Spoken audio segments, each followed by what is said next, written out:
Okay, so we have like half an hour. We're gonna do a Mishlei, Megillah Esther mashup. I can? Okay. All right. Well, we'll see. Okay, so there's this excellent Gemara in Megilah. Okay, there's a lot of them, right? But if I had to pick one Gemara to like show someone, we always talk about how like Mordechai and Esther acted with Chachma, but if I had to pick one Gemara to go through with someone to like really show this, it would be this Gemara. First exposure I had to this Gemara was Rabbi Gober gave a shiur when I was in yeshiva, and he went through this. And I think we had this question then and didn't answer it, but we'll see. So it says on Megillah Daf Tesvav Amud Beis, it says, where does it start? Wait, hold on. Yeah. So on the pasuk Yavo Hamelach v'Haman el Hamishteh. Okay, so that is talking about the second party. Tanu Rabbanan ma ra'asa Esther shezimna as Haman. So what did Esther see that she invited Haman? Okay, so meaning what was her thought, right? So it goes through, I think, like 11 answers, and then spoiler alert, it concludes by saying like she had all these things in mind. Yeah. Second time or the first time also? I think this was about the second time. Let's see if Rashi says. No, Rashi doesn't say. Let me just see if this pasuk is from only the first time, or if it's the second. Yavo Hamelach v'Haman Hayom el Hamishteh she'asi silo. Maybe that's the first time. Yeah, that was the first time. Yeah, but I think it is asking on. I think it's asking on the whole thing. Yeah, what is it? I was gonna say I think it's either on. It would make sense to me to say this either on both or the first time. Yeah. I mean, the question is, why did she invite him at all, right? Why Yeah, didn't she just go to the king and ask for, to spare the Jews, right? That's like, if you didn't know the story, you'd be like, what is she doing? So then that's kind of where the Gemara is coming in. All right. So the first answer, just to give you a taste of it, because we're not going to go through all of them, is Rabbi Elazar. Is it Elazar? Eliezer? Rabbi, whatever. Rabbi, hold on. Rabbi Elazar, right? Okay. Rabbi Elazar, I lost my place again. Rabbi Elazar Omer, Pachim Tamnalo. She was setting a trap for him. Shneimar, as it says in Tehillim, Yihi Shulchanam Lifneim Lapach V'lishlomim Lamokesh. Let their tables be for them as a snare or a trap. V'lishlomim Lamokesh. I think the plain shot is, and their peace be for a snare. Okay. So what's I mean, without going into too much depth, what's the idea? What do you think the idea is there? Like, how was that a strategic move on her part? Yeah. Maybe trying to still go and then. So it's interesting. There's another pasuk they bring in Mishlei that says Rabba Amar Lifnei Shever Gaon. Yeah, no. So you good intuition. Lifnei Shever Gaon, Lifnei Kishalon Gova Ruach.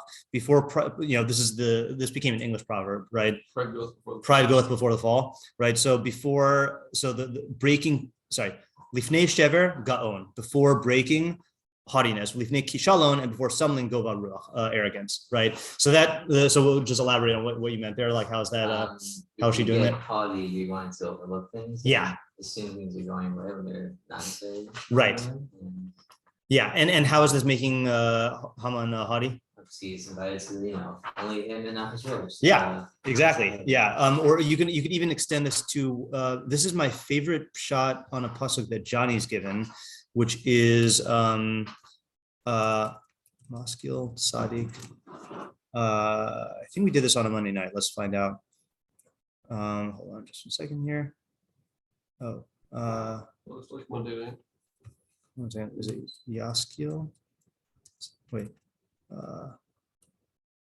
Hold on. I think is this the pasuk? Why didn't it come up in the thingy? Yeah, all right, fine. Yeah, this is not Monday night. Mishlei 21:12. Maskil tzadik leves rasha, misalif rashayim lara. So you can translate this in many ways. The plain shot is, what do we say? Maskil tzadik leves rasha. Tzaddik understands this. Yeah, Tzaddik understands the base Rasha. The weird thing though is the Lamed, right? He understands to the base Rasha. So what's the other translation of Seichel other than intelligence and comprehension? success, right? So I don't know which Mefarshim say this, but Maskil Tzadik Beis Rasha, the Tzadik brings success to the house of the Rasha. Misalif Rashayim Lara, he corrupts the evil, the wicked towards evil. Okay, which I think is also a play on a double entendre that Lara can either mean for evil or it can mean for harm, because Ra also means harm. So Johnny's shot of this is that the Russia is destined for downfall, right? Because he's building this entire like edifice of self-glorification on a basis that can't hold it, which is namely reality. And so it's going to come crashing down at some point. So the tzaddik does sometimes, not all the time, is he'll fast forward it, right? He'll hasten the success of the Russia, which will make the Russia even more overconfident, even more reckless. And then that will bring about his downfall, you know. So that's like a with this Lifnei Shever Gaon thing. I think that's, you can argue that that's what Esther was doing, is that she saw that Haman was this enterprising guy who really wanted maximum power and wanted the kingship. So she invites him to a banquet just with her and the king, gets his mind thinking that he's going to be haughty, and then it works, right? Because Haman then goes and like oversteps his boundaries with trying to ask Achashverosh for like all this glorification and stuff, and then that ends up being his downfall. So that I think is closer shot to Lifnei Shever Gaon. So then what does the Pachim Tamnu La, traps she set for him? And it's not unrelated, by the way. And Lishlemim L'Mokesh. I just want to see how they say Lishlemim L'Mokesh in this translation here. I think Shlemim is a weird word, right? But I think it's Lashon Shalom. And when they're in peace, let it become a trap.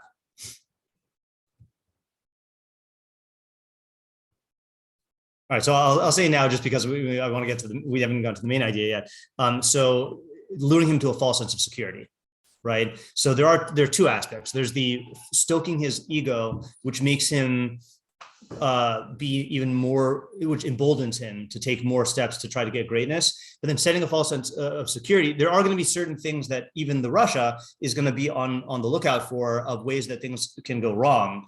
And so basically she's making it so that Haman feels like, oh, I made it to the big leagues, and I'm at the king and the queen's table and they favor me. So he's going to lower his guard and then not be on the lookout for these other things that are going on, Okay, but here's the one that I want. Okay, Rabbi Yeshua Omer Mibes Aviha Lamda.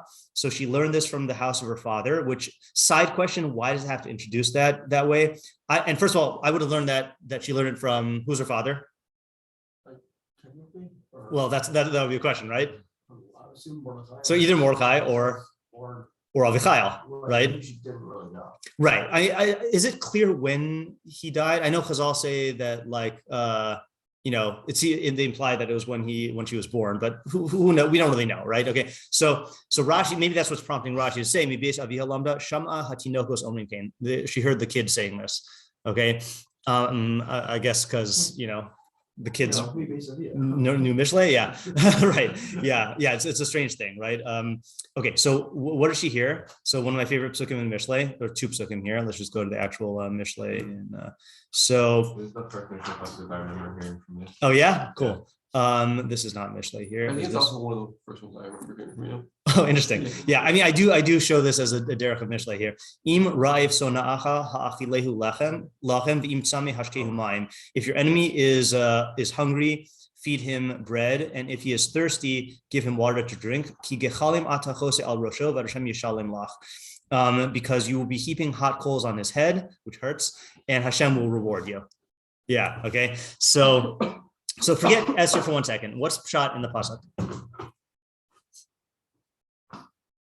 We did this last year. Yeah, it's possible we did this. Yeah, I don't know why when we did this last year, because this is not in our parak. Yeah, I do remember doing it. Yeah, I remember doing it. It's possible we even talked about it at Purim. Yeah. What 25 and it's in 21 to 22. Yeah. Maybe it's like Manasha benefit for you. Either he's not incongruent because you helped him out, Okay. or if he scorns your help, that's going to provoke a reaction. Okay, that's a good mimanashach that actually fits in with what I've seen some people say, that V'Hashem Yishalim Lach is, plain shot is God will pay you. The other one is God will make him make peace with you. Like of Shalom. Yeah, Isaac. This guy, he's your enemy, and so he wants like bad for you. Yeah. And then when you're treating him with kindness, Yeah. it's like, you're not like stooping to his level, and that is like infuriating because then it makes him feel unjustified, and then like right. So there's also an English expression for this type of activity. Killing them with kindness, right? Yeah. So my favorite perush in the traditional Mefarshim is Metzudas David. Hechilahu v'al titor losina. Don't bear hatred towards him. Ki gechalim. So he says, Bamesh etachil also yitzer lo. By feeding him, you are afflicting him. Ki'ilu sha'avta hayakod gechalim lases al rosho. As if you're pouring hot coals onto his head from the yakod, from the conflagration. He will be extremely ashamed of having done bad to you in exchange for your goodness. And now here's the best line. Even though this is considered revenge, God will give you the scar for tzedakah. So the way Rabbi Moskowitz explained this is a very Mishleic thing where you want to take revenge, right? Now there's a big problem, which is revenge is usher, okay, right? And it's also a bad midah, right?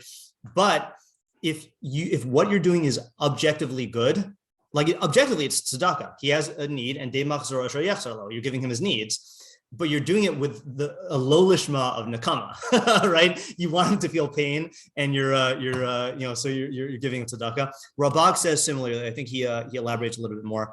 Lo timna milachon alav lahachil lachem. Don't refrain from being gracious to him by giving him lachem. Imut sameh, and if he's thirsty, hashkehu mayim, give him water to drink. Kizos midah meshubechas meod lahitiv l'chol hanashim la'ovim lasonim.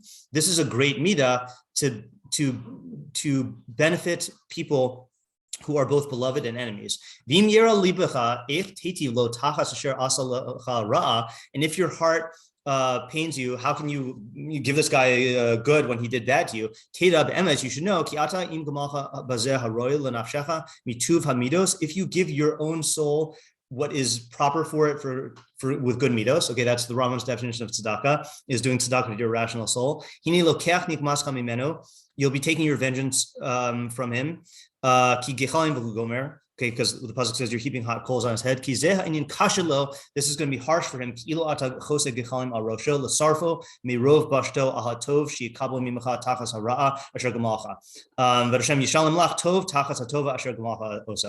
so it's the same as Metzudas David, right? But I just like the way Metzudas David said, God, even though you're doing this for revenge, God will reward you. Okay, got two examples of this. The first one I'm not recording.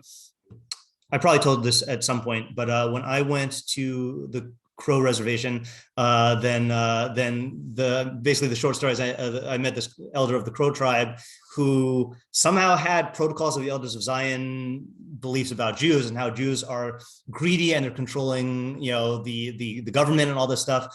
And I realized I was probably the only Jew that he's ever met, and I was silent during the time because, first of all, this guy was an elder and he was older, and he also was not very receptive to things.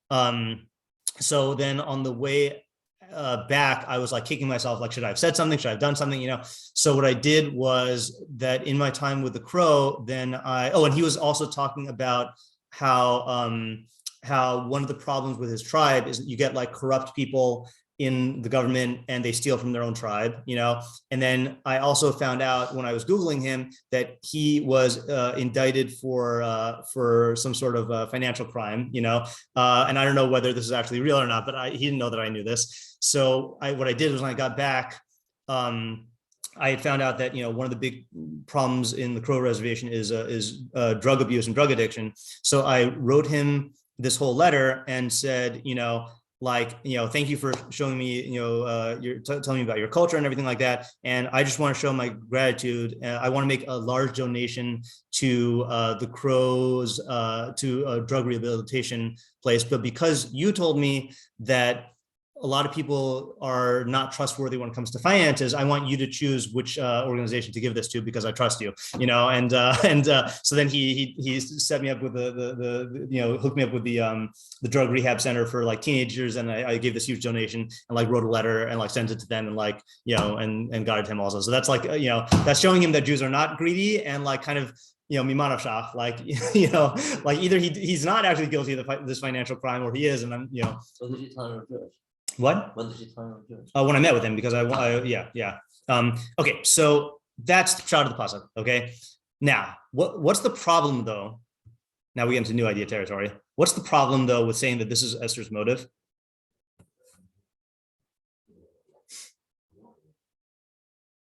He doesn't end up being kind to him. Well, she is throwing a party for him. Well, he doesn't know that she's Jewish. He doesn't know that she's Jewish. That's the big problem, right? So this strategy only works if you have an enemy and the enemy knowingly harms you, and then you knowingly do good to him, right? So he didn't know. Her actually giving him the party is not really like, it's not a kiyum in this idea, because he doesn't know she's Jewish. And then by the time he finds out, then like, He's already on the chopping block. yeah, right, or the hanging stool, yeah, yeah. Well, it does come back once the reveal happens. I mean, we say now that he's on a chopping block. It's not obvious if necessarily. Correct. Okay. All right. So I was thinking that also. So he is going to have this moment of realizing that it's her. Okay. But is that a satisfactory answer to you? No. Why not? It's like, it's too late. It's too late, right? I mean, so now, like, in other words, with the actual case in Mishlei, you're helping this person, you're doing tzedakah, you're giving them food, and like that is actually doing a good for them, and that causes them pain. Here, so it's definitely, he gets more pain knowing that like she, like basically brought this about and made him feel good. So it is a great nakama, but it seems like it's not the tzedakah, So like it's almost a miman of shach of like, if you take this, and try to say that this is the pshat of the pasuk, that if you apply the pshat of the pasuk, this is not really a ma'aseh tzedakah. But if this pasuk is giving a paradigm for vengeance, then it's a good paradigm of vengeance. But then, why do you use this pasuk? Unless you say that, like, he may, he was probably able to do true at that point, but like, I don't know, is it possible? I don't know if it's possible. It's a good question. I would be curious to see if we have any indications that Haman does tshuva, because you would think not, right? He seems to be one of the Rishayim that's too far gone, Yeah. So doesn't he beg Esther? Yeah, I don't know if that's tshuva though. I think that's begging for his life, right? Yeah. If you want to be down Lekavskus, but we're not down Lekavskus on Rishayim. Okay, so I'm going to try to answer this using the idea from the shiur I gave on Friday, which before you guys got here, then I said that this is, if you were planning to listen to the shiur on Friday, you're not really going to need to listen to it, because I'm going to go over the main idea right now. Okay. Did you already hear it? I was here on Friday. Oh, no, Friday morning. Oh, sorry. No, for the women. You weren't there in the women's shiur for Amalek. Oh, okay. Yeah. Okay. So I gave a shiur on Amalek. All right. So the only part on the shiur that I'm not going over now is all the halachos about Amalek, but basically we have to kill Amalek. Okay. So that's the thing. I also went through the just some FYIs. Like, I think people, we don't get enough press that we make peace overtures to Amalek, and if they accept, then we don't kill them. Okay. I think people just don't realize that. All right. Yeah. If they accept the Sheva Mitzvahs B'nai Noach, and then they live in Israel in peace, and we don't kill them, right? And also the Rambam holds that Amalekites can convert. So that's just something that I want to get out there. Okay, so the question I was trying to answer is that I think people have this idea of going to war with Amalek as like a defensive measure or as a deterrent measure, and it definitely does partake of that. Certainly in Purim, we were standing up for our souls, but also says. It also is a matter of vengeance, like all of the thing is, remember what Amalek did to us, or let's say like in this past week's Haftorah, Shmuel says when he's introducing it to Shaul, I have remembered what Amalek did to Israel, the ambush that he placed against them. Now we're going to kill him. In Esther, it also speaks we phrase it as nakama. Okay. So basically what I discovered was this treasure hunting odyssey in the Ibn Kaspi, okay, that he leaves these breadcrumbs that if you follow, you get this like gluska yufifia, you get this like juicy loaf. Not juicy, that's not what it means. That would be nasty. Okay, so on Bashalach, and I'm going to read this in English for speed and whatever. So in Bashalach, okay, he raises the question. says, there are those who complain against Hashem. This is 16 in Shemos. There are those who complain against Hashem, blessed is he, saying, how can he don vengeance and anger and inextinguishable wrath against Amalek to the extent that he swore to annihilate them and made a special mitzvah for Israel about this, saying, do not forget. Granted, Amalek harmed us and went to war with us, but is it really appropriate never to forget this? Didn't Hashem command us as one of the good midos that we forget the evils that people did to us? Didn't he command us regarding the Egyptians, saying you shall not reject an Egyptian, for you are sojourner in his land? And Egypt enslaved us for 210 years. And yet we say because they did good for us, then we shouldn't reject them from Klal Yisrael, when they convert, after 3 generations. All the more so, revenge and bearing a grudge are despicable midos in our religion, and even according to the principles of every philosopher and sage. Okay, so that's the problem that people have with Amalek. I mean, they have the genocide problem also, but I show there's not genocide, right? But the question is, it seems like revenge, and also like I understand taking revenge against the band of Amalekites that that attacked us, but you're telling me like generations later we had to kill all those Amalekites, man, woman, and child. It seems extreme and like not very Torah-ish. Okay, yeah. Okay, so he gives this answer, which I'll ask you what you think of it after we read it, okay? The answer for every time and era is as follows. It is written in the Torah that Hashem is nosei avon v'fesha, which means he forgives iniquity and offense, right? I think forgives is probably better. Forgives, but Nachum, who we all know inside and out, no. Anyone ever read a pesukim Nachum? Okay, this will be your first one. It's part of Tresar, yeah. I had no idea. Yeah, Hashem is a jealous and vengeful God. Hashem is vengeful and full of wrath. Hashem is vengeful to his adversaries and reserves hostility for his enemies. Okay, that's Nachum 1:2. Okay, so you have this contradiction, right? Is Hashem forgiving or is he vengeful? So he says the general principle is as follows. Everything is in accordance with the subject or the object. In other words, in accordance with the doer of iniquity and in accordance with the magnitude or triviality of the sin and in accordance with the times. Shlomo said there's a time for war and a time for peace. So what's his answer to the question of how can we like take revenge against Amalek? Because it's so bad. Doesn't even say that. I mean, he implies that it's all in accordance with the subject of the object. But what's the general answer for like, how can we reconcile this with the Torah's position on vengeance? I mean, you use when it's appropriate. Yeah, he's saying, well, there's a time for vengeance and a time not. Okay, but the problem is he doesn't really explain why this is a time for vengeance, right? He implies that, okay, this is really bad, right? Okay, fine. So that's Ibn Kaspi on Bishalach, okay? So next we go to Ibn Kaspi on Zachor, okay? He says, he gives us a little bit more. He says, this is in Devarim 25:17. Just as the Torah commanded us to act with the midah of rachamim towards those who are good, and even on the other forms of life, meaning on animals, like we say in Ashrei, which don't harm us, so too we are commanded to act with the midah of achzarios on those who are evil. Both these midos are of the utmost importance, not like the fools who have mercy on everything, nor like those who are cruel to all. So he's giving us a little bit more because he's expanding it from nikama and like shalom and nilchama to like rachamim and achzarios. And he doesn't say it, but like rachamim on the Rishayim is like achzarios on the Brios, right? Like I think that's a fairly well-known thing. Okay, but he still doesn't go into depth. Okay, so where does the idea emerge from? Someplace you would never imagine, from Yosef. Okay, and I read this line I think in Mishlei. I don't know why. So this is on Vayizkor Yosef es hachalamos asher chalam lahem. So this is before his brothers know that it's him. He remembered the dreams that he dreamed about them, and he said to his brothers, "You are spies. You have come to see the nakedness of the land." So the Ibn Kaspi says, it is not written here, this is Bereshit 42:9, it is not written here, Yosef remembered the evils that were done to him, God forbid for him or for one who was called by his name or by one who was similar to him, right? I don't know why I read this, just the joke, right? Because his name is Yosef. God forbid that their actions that he recalled with his brothers should be in order to antagonize them by way of vengeance, like those who are foolish in worldly matters. How could this be written by the giver of the Torah, who would go on to command us, do not take revenge and do not bear a grudge? The Moreh, the Rambam, has already explained to us in the Sefer Hamada the degeneracy of revenge and grudge bearing.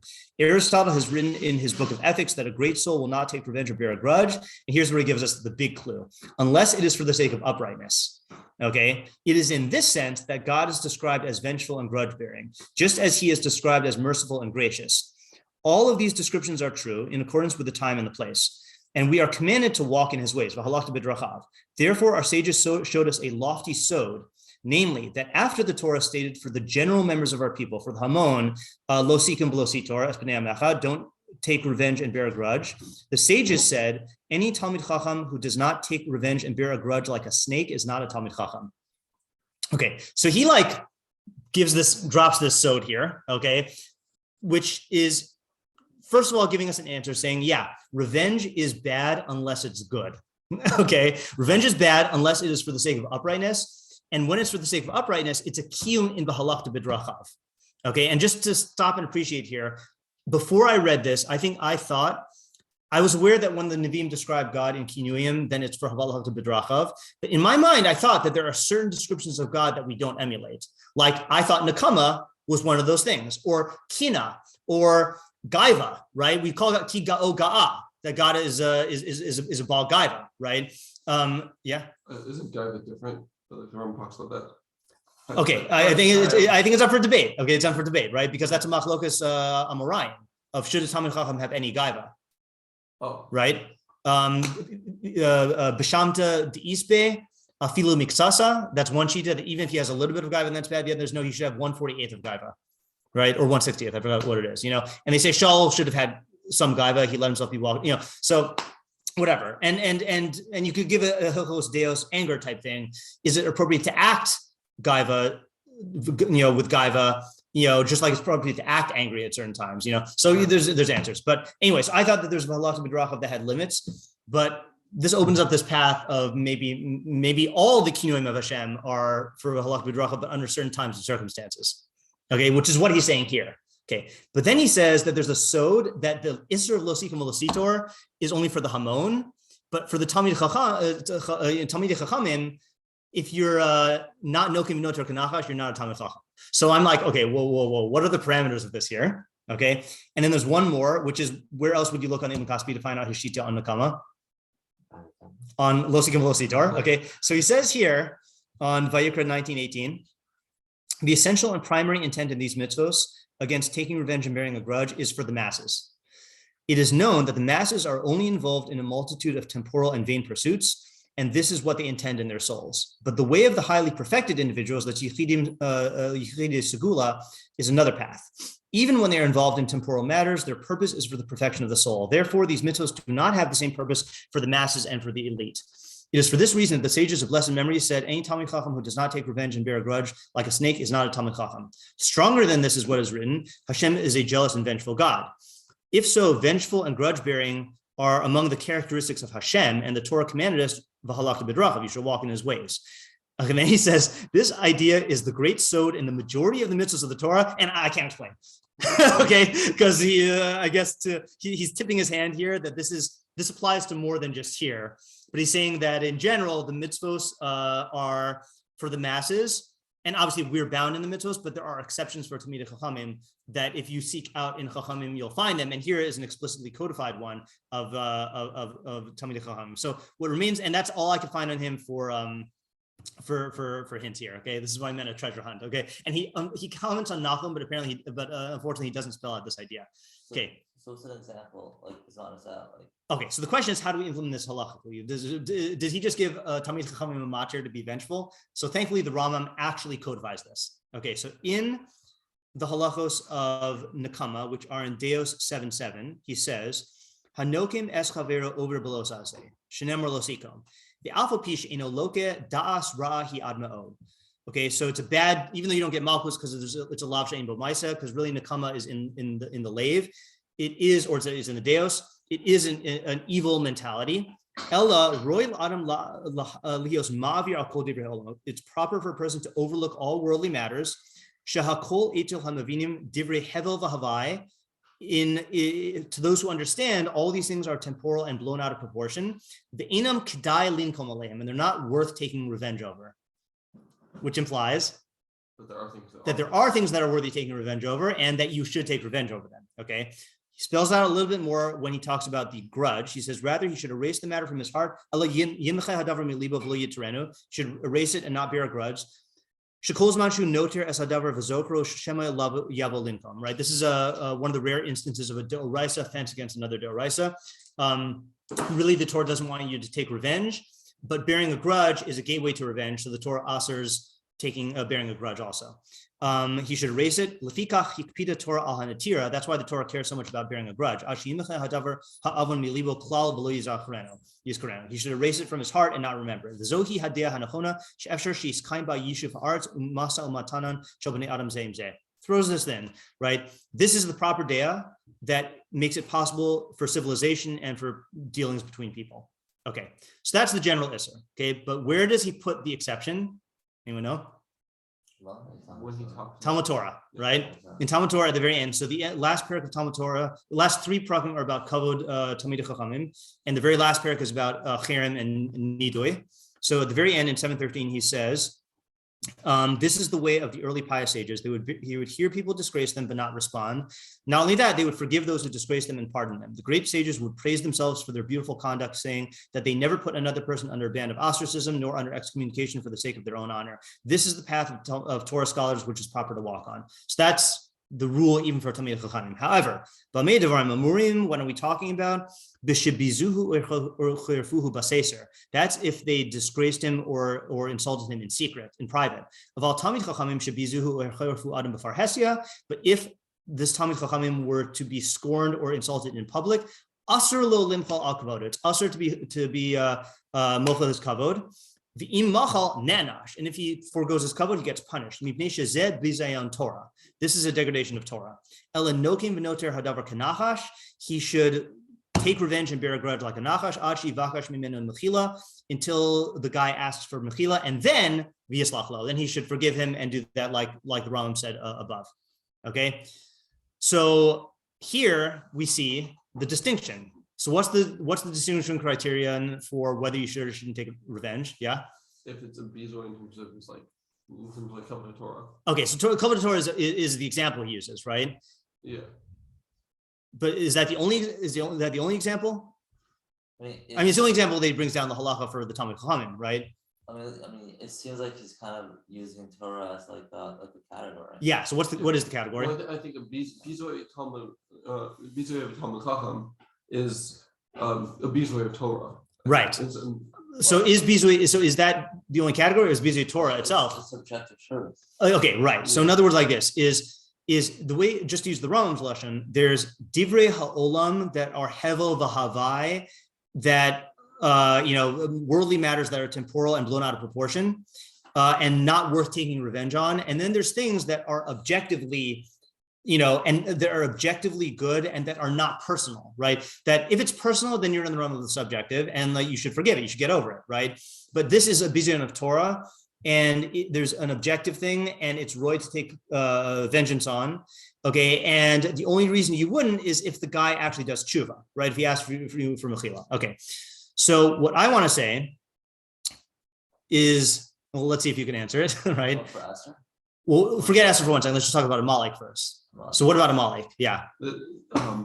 It's not personal vengeance. It's right. Vengeance because of what they did / what they represent. Yeah.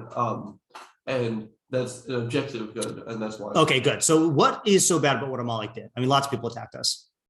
Well, they went out of their way to attack us. Okay, number one, they went out of their way. It wasn't like them defending their land. It wasn't like they had anything to get.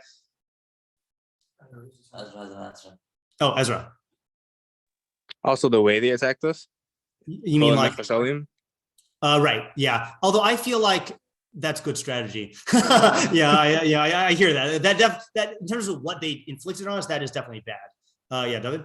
Also the breaking the oar that had been around us. Bingo. Right. Yeah. Is that what you're saying? Yeah. So I think we've heard this before, but actually, okay. So yeah, let's just start with that. The Rashi says that Vaikarcha b'derech claim shas, they happened upon us, but Rashi says it could be lashon kor, right? A language of coldness. This means he made you cool and caused your boiling heat to subside. For all the other nations were afraid to go with war with you, but this one, Amalek, came and began to point out the way to others. This may be compared to a scalding bath, into which no living creature could descend. Along came a lawless man who jumped down into it. Even though he was burned, he cooled it off for others, or he made it appear cool for others. That's on Devarim 25:18. And the Ramban says The reason why Amalek is punished on 1716 in Shemos, the reason why Amalek is punished more than all the other nations is because all the nations heard and trembled in fear. Philistia, Edom, and Moab, and the inhabitants of Canaan melted away before the terror of the Eternal and from the glory of his majesty. But Amalek came from afar and attempted to overpower Hashem.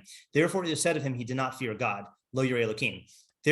Furthermore, he was the descendant of Esav and our relative, yet he was a passerby who became embroiled in a dispute that was not his. I think plain shot of that is Esav gets like an inheritance, and like we're not trying to go and take their land. Okay, if you're an Emori or a Chivi or a Chivi, those people, fine, you can fight back. But so I think the raya that this is an objective Ra is expressed in the Tanchuma, which Rashi quotes on Devarim.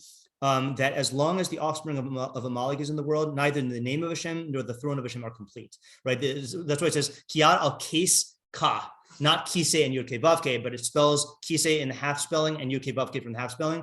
If the offspring of Amalek have been annihilated, then the name of Hashem and the throne of Hashem are complete. What is the reason? Again, he quotes from Tehillim, right? And he brings a raya, right?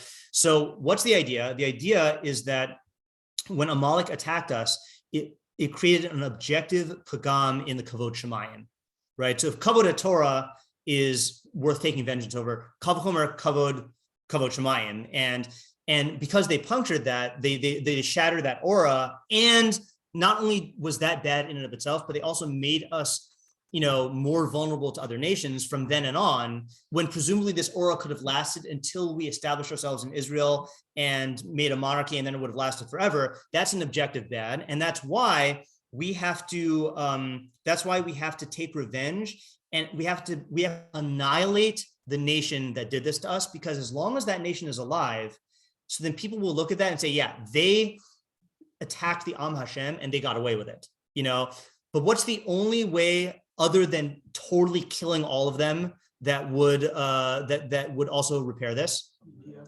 Is if we offer peace and they say, okay, we accept Malchus Hashem and reject Avodah Zarah and accept Sheva Mitzvah Noach, and then that also repairs the Kavod Shemayim in probably arguably a better way, because they're actually becoming subordinate to the Kavod Shemayim, So that's why I think it is proper to characterize Amalek as a war of vengeance. And that's why vengeance is good in this case, because it is a harm to the Kavod Shemayim and also an objective harm to Bnei Israel going forward. It is a deterrent, but the thing that we care about is not like just national pride. It's like the fact that this is the Am Hashem, and it's impairing our national mission of Yichud Hashem and Chesed Mishpat and Tzedakah as long as these people survive. So that's the war of Amalek.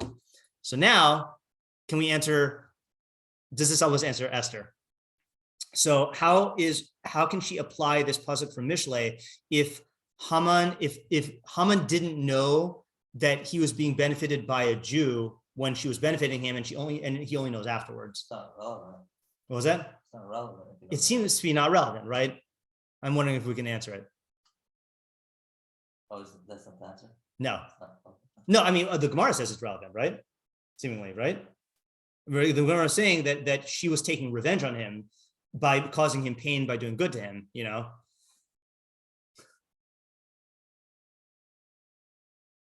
So I think maybe you can say, I don't know about this. I mean, I'm going to just throw this out here. Possibly there is a kiyum when you're doing revenge. Possibly there is a kiyum in just making the enemy feel pain. And if that is being done for personal reasons, then that's a horrible bina, right? Because then that's just, if you're taking petty revenge, just making them feel pain, right? But if it's in service of an objective good, so then can we argue that is that's a good thing? Now, the Mishlei itself, divorced from Esther here, shows a way that that's the case, right? There, you're taking revenge, but you're doing an actual ma'aseh tzedakah. So you're actually doing objective good, but you're making them feel pain. And we say that, Rabbi Moskowitz says it's a good lo lishma. But can we argue that there's actually like a kiyum in making the enemy feel bad for doing this? For you when you do this, and then can we extend that to Esther? That's what I'm wondering. I guess you could say that would push them to do teshuva. Right. I do think this is where the tshuva idea comes in Mishlei. We'll hold off on Esther for 1 second, but with Mishlei, is that like many times what preserves the hatred between people, and we're not talking here, I should have said this before, when it says Imraiv Sona Acha, we're not talking about a Nazi, presumably. We're talking about a personal enemy, right? Someone who so a lot of times the hatred is maintained by a break of identification or by like you layer on all these motives onto this other person and you don't see them as another human being. But here, if you go about this in the right way, then you'll see that the enemy will see that this person is actually like good to me, and that could like dissolve some of the causes of the sina in the first place, and that can facilitate a type of tshuva or type of reconciliation. So you do get the satisfaction, but you also do the tzedakah of giving them their physical needs and then possibly repairing the breach, and like what Arya was saying of making shalom, between them, right? Or it was okay, but the question is, can this apply to Esther and Haman? Like, is there a kiyum in making Haman feel pain, going forward? Yeah, I think there is. Right? I think that, and whether it's tshuva or not, Haman is going to die knowing that this is what you get when you go against Hashem. Right, and I think that in the same way as like with the Ben Rasha at the Haggadah of Hakeh Shinav, that he's not necessarily he's not going on board and saying, "Oh, I never thought of it that way," and then becoming like a Ben Chacham, But he is realizing like he's being forced to confront the objective reality in a way that's going to cause him pain because of his imperfections, But I think that there is going to be. I mean, you got to picture what Haman is thinking as the bag is put over his head and he's being dragged off to the gallows here, And he's probably like my wife was right, I think that there is some latent recognition of what happens when you go against Am Hashem. And what I'm wondering is like even though the pain comes after the fact, unlike in Mishlei where it's happening during the Chesed, I wonder if there's like a kiyum in like, this is the closest you can get with a Rasha. He's not going to accept the truth, but you can confront him with the truth in a way that like brings out all of his conflicts, which maybe if he's a really good Baal Pechira, he will choose to do tshuva at that point, because there have been great Rishayim who have done great tshuva, like Menashe, when confronted with this. Yeah. So I just have a question on this. Yeah. So I remember learning, I think in Turkey, Avos with the Rabbi Marcus, that if you kill someone, I think if he deserves death, yeah, you should if you stab him, you shouldn't twist the sword. Interesting. Right? Because and I think the idea that we came from there is because the mitzvah is to only kill him. Like, you're not supposed to, twisting the sword means you're torturing. Right. So yeah, we even have on Makos, right? Is you have to put a limit onto it. Like you can't do more than he. Deserves. So I'm just wondering, in terms of the kiyum of torture, I mean, putting them in pain, is that only when it's not physical? So that's a good question. I mean, there's even a, I don't want to get into this, but there's a whole question of the Isser of Nakama in general. Then the Gemara implies it's only in monetary matters, and there's a whole question about that, because the Rambam doesn't explicitly say that in the Mishnah Torah, but he does say, here's the example, and he uses the hatchet or the axe or the shovel or whatever, and he says you should infer from here, and you should go through the Yad Pshuta and the analysis there to see what you hold on that. Yeah. So to answer your question, I don't actually know. It's a legitimate question. No, and certainly for your midos, if you torturing them is going to be indulging your bad midos, then you shouldn't do that for your sake. Yeah. There is a case by Agud and Shmuel that he at least went to make. Safe. Yeah, he cut him up into like all-size pieces. Oh boy. Yeah. This is what Kazais looks like, people. Yeah. Yeah. Oh, interesting. When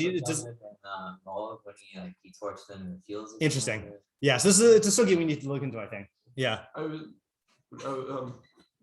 thinking that maybe it has to do with whether the pain is serving to point towards like these ideas or not. Like here. The pain that she was causing Haman is specifically directed towards, like we were saying, like my wife was right, like, about, this is what happens when you go against the Shem. Yeah. As opposed to if you're, stabbing someone and then you twist them, you're causing them pain, but the pain's not like, I'd say in general case, it's not directed towards,